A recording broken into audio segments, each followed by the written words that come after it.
उद्बोधन होना है। और पिछले कई दशक से लगातार एक सैनिक के जीवन में जिस प्रकार का अनुशासन होता है, जिस प्रकार की जीवन शैली होती है, उस प्रकार की जीवन शैली जीते हुए भारत माता की सेवा करते हुए पूरी तरह से अपने को राष्ट्र समर्पण में झोंकने वाले हमारे भारतीय जनता पार्टी के राष्ट्रीय अध्यक्ष आदरणीय जगत प्रकाश नड्डा जी आज के कार्यक्रम में विशिष्ट अतिथि के नाते, आज के कार्यक्रम के अध्यक्ष के नाते हमारे बीच में मेजर जनरल श्री सम्मी सभरवाल जी, भारतीय जनता पार्टी के प्रदेश अध्यक्ष आदरणीय मदन कौशिक जी, और जिनका अभी आप लोगों ने उद्बोधन सुना। और हमारे लिए बड़े सौभाग्य की बात है, मैं देश के यशस्वी प्रधानमंत्री नरेंद्र मोदी जी को, हमारे राष्ट्रीय अध्यक्ष नड्डा जी को, कि उन्होंने हमारे इस सैनिक बाहुल्य प्रदेश से रक्षा राज्य मंत्री के नाते, और जिन्होंने सैनिकों के बीच में लगातार काम किया है और सैनिकों के बीच में रानीखेत जैसे क्षेत्र में लगातार उनके बीच में रहे हैं, उनको जानते हैं, पहचानते हैं, उनकी तरह जीवन जीते हैं, ऐसे आदरणीय अजय भट्ट जी, हमारे राष्ट्रीय महामंत्री और प्रदेश के प्रभारी, जो लगातार हम सबके बीच में समन्वय का काम करते हैं, हमारे संगठन को गति देते हैं, आदरणीय दुष्यंत कुमार गौतम जी, राष्ट्रीय उपाध्यक्ष, और हमारी दीदी, हमारे प्रदेश की सह प्रभारी, लोकसभा की सांसद आदरणीय रेखा वर्मा जी, और हमारे बीच से ही जो समय समय पर उत्तराखंड के विभिन्न मुद्दों को राष्ट्रीय स्तर से, भारत सरकार से उत्तराखंड में लगातार क्रियान्वित करवाने का काम करते हैं, हमारे भाई आदरणीय अनिल बलूनी जी, और आज के कार्यक्रम के संयोजक के नाते जिन्होंने इस सारी कार्यक्रम की रचना करी है, आप सबके बीच के सैनिक भाई और कैबिनेट मंत्री आदरणीय गणेश जोशी जी, कार्यक्रम का संचालन करने वाले भाई कुलदीप जी, हमारे संगठन मंत्री आदरणीय अजय जी, और कार्यक्रम में उपस्थित हमारे सभी वीर सैनिक, हमारी वीर नारियां, मेरे जवान भाई, सभी उपस्थित अतिथिगण, पत्रकार मित्रों और छायाकार बंधुओं, ये देश चैन से सोता है, ये देश चैन से सोता है वो पहरे पर जब होता है, ये देश चैन से सोता है वो पहरे पर जब होता है, जो आंख उठाता है दुश्मन, वो आंख उठाता है दुश्मन तो अपनी जान से खोता है, उनकी वजह से सुरक्षित है ये सारी आवाम, सरहद पर खड़े रखवालों को मेरा दिल से सलाम।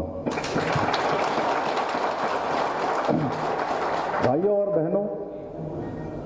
हमारे शास्त्रों में कहा गया है कि वीर भोग्या वसुंधरा, और किसी भी देश का जो रक्षा का तंत्र है वो आप सबके कारण से चलता है, आप सबके कारण से हम लोग सुरक्षित हैं। आज पूरी दुनिया के अंदर हमारी भारतीय सेना को अदम्य साहस और वीरता के लिए जाना जाता है। अभी अभी हम लोगों ने गलवान घाटी में देखा किस प्रकार से हमारी सेना ने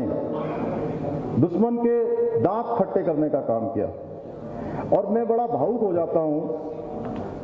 आदरणीय अध्यक्ष जी के समक्ष में कहते हुए।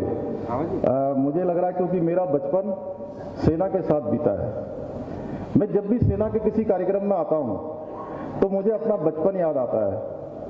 और मैं अपने आप को बहुत गौरवान्वित महसूस करता हूं कि एक सैनिक के बेटे को आदरणीय अध्यक्ष जी ने, हमारी पार्टी ने, देश के प्रधानमंत्री जी ने, गृह मंत्री जी ने, राष्ट्रीय नेतृत्व ने मुझे मुख्य सेवक के रूप में, एक सिपाही के बेटे को मुख्य सेवक के रूप में काम करने का अवसर किया, आप सबके बेटे को। मैंने बचपन से देखा है कि सेना के काम करने वाले सैनिक के परिवार में कितने प्रकार की परेशानियां होती हैं। उनके बूढ़े माँ बाप को देखा है, उनके बच्चों को देखा है मैंने कि अपने पिताजी का, अपने बाप का इंतजार करते करते कैसे उनका समय बीत जाता है।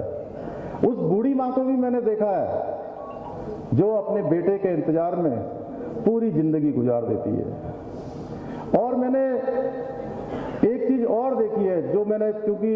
मैं एक सैनिक परिवार में पैदा हुआ हूं, नातेदार, रिश्तेदार, आसपास रहने वाले हमारे यहाँ उत्तराखंड में हर परिवार से सेना के अंदर कोई न कोई होता है, हर घर से होता है। और मैं एक समय में आपको बताऊं जो मुझे बड़ा मन बिल्कुल समझ लीजिए कि इतना दुखी हो जाता था जब मैं देखता था कि किसी सैनिक का पार्थिव शरीर, कोई शहीद अगर हमारे कहीं पुंछ में, रजौरी में, कहीं दूर की किसी सियाचिन की घाटी में हो जाते थे, तो उनका जो पार्थिव शरीर आने में जो कभी कभी 3 दिन, 4 दिन, कभी 5 दिन लग जाते थे, और 5 दिनों तक जो उनके घर का हाल होता था, उनके माता पिता का, उनके पत्नी का, उनके नातेदार, रिश्तेदारों का, किस तरह से वो विलाप करते हैं, भूख प्यास सारी समाप्त हो जाती है, उसको हमने बहुत नजदीक से देखा। और पहले का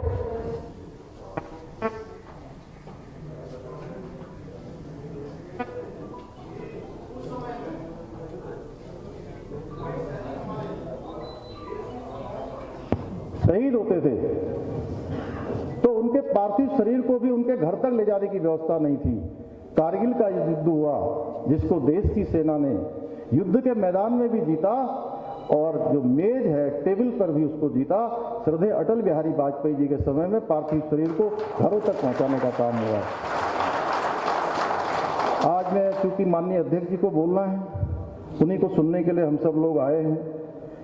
हमारी सरकार ने, जैसा कुछ गणेश जोशी जी ने बताया, कि प्रत्येक सैनिक परिवार के जो शहीद होंगे उनको हमने नौकरी में रखे जाने की व्यवस्था की है, एक आदमी को काम देने की व्यवस्था की है। इसके साथ साथ जो सैनिक शहीद होते थे पहले, उनके लिए कुछ व्यवस्था थी 10 लाख रुपए की, उसको बढ़ाकर हमने 15 लाख किया है। एक सैनिक परिवार के सदस्य को रोजगार से जोड़ने के लिए जो हमने समूह गौ और घौ की सेवाओं में रोजगार दिए जाने का जो किया है, उसमें 17 आश्रितों को अभी तक रोजगार मिल चुका है। इसके अलावा